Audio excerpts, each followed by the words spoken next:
Hi guys, and welcome to the Roman Gazette, and today we are at a very special place, but I need some help pronouncing it. Wish me luck with this. It's Viriconium Cornoviorum. This is the impressive surviving wall of the basilica at the city. Nowadays we call this Wroxeter, it's a little bit easier. And we've come here today to once again have a look at this question of what happened at the end of the Roman Empire. What happened in Britain when it all fell to pieces? I will apologise in advance. I have travelled so far south today to record this week's vlog that there is the possibility of a nosebleed at any moment. It is an incredible survival, and going back some centuries, this basilica wall was known as the Old Work, which I quite like.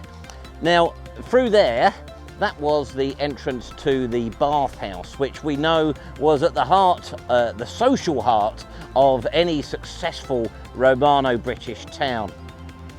Through here was the colonnade, and the English heritage experts have marked out the position of the columns there, and it is in the colonnade that we can find some of the answer to our question about what happened when the Romans left. Of course, first of all, we have to address the question of when exactly was it that the Romans left Britain. Technically, we have this date, don't we, that is always referred to, sort of, some people say 407, 410, 411. However, the reality is things were falling to bits for Roman Britain before that. If you go back to the 360s, you have things like the barbarian conspiracy. But the technical end, I guess, was that, let's say 410. So what happened here at Wroxeter, I'm not going to try and say that proper name again, what happened here in the years after the end of Roman rule? Well, first of all, it's worth pointing out that it must have been a real bummer, as I think we've said before. Look at this. This was the bathhouse that was available to everybody back in the days of the empire. So when the Romans left, did any of this continue? And the answer is that it did. Well, at least for longer, and more so than it did in much of the east of Britannia.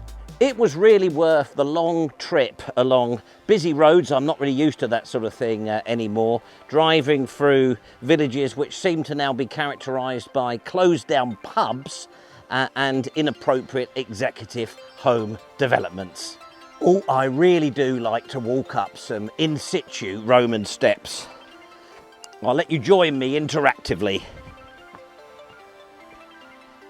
And there's always something very satisfying about a curved Roman wall.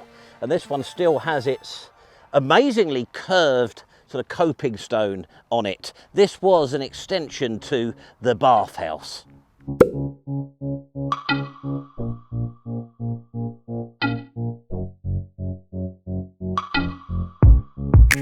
One of the themes of the Roman Gazette has always been this surprising lack of surviving Roman infrastructure in Britain, unlike many of the other member countries in Europe and North Africa.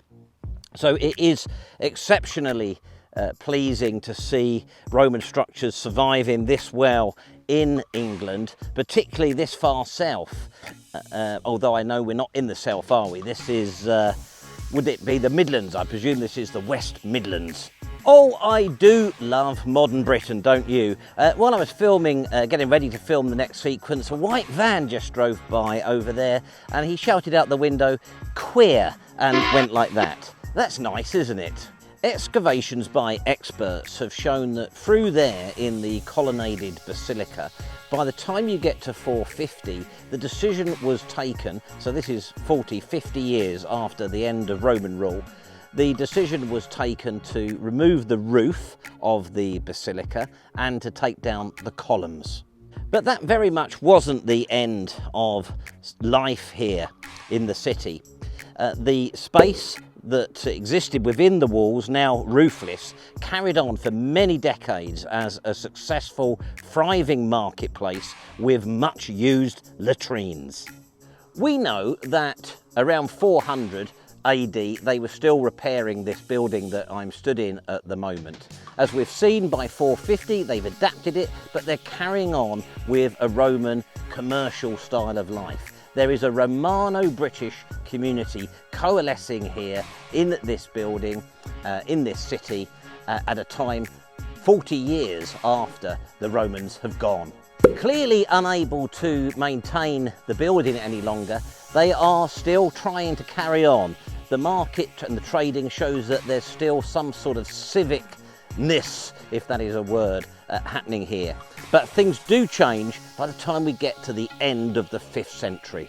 By the time we get to 100 years or so after the end of Roman rule in Britain, there is a huge amount of work carried out here. More of the building is carried away and a series of timber structures are built, including one very large one which interestingly was built in the corridor style of a Roman villa, possibly as a sign of the very earliest formation of a conservative ideology. By the time we get to the end of the 5th century, this space behind me has ceased to be civic, it has ceased to be a public space, and it is now in the ownership of a presumably very powerful individual who decides to build himself a wooden villa. Beyond that, getting into the 600s, we don't really know what happened next, other than we're obviously now in the Dark Ages, so things aren't so great. Behind me you can see some fallen lumps of Roman masonry, which to me symbolise the mess that we got ourselves into after the Romans left. A pretty impressive survival and unusual for Britain, where we decided after the Romans left that we didn't need any of their stuff and just went back to living in little round huts. Nowadays, the site is in the care of the English Heritage and we must be grateful for that. However, they have very strict rules, and one of those, they're very explicit about this in fact, is that you cannot fly drones over this site. I've studied carefully this no-fly zone policy that the English Heritage has, and I can't find any reference to fake drones. So we're going to be a bit careful about this, but for you guys at home, we're going to get the fake drone out.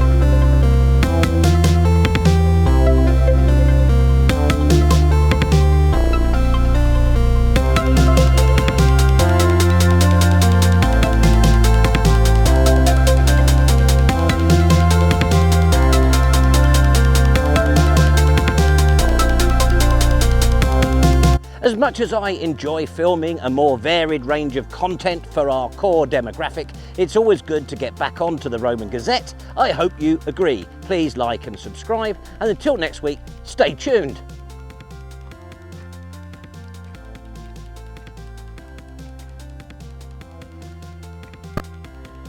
I think that worked.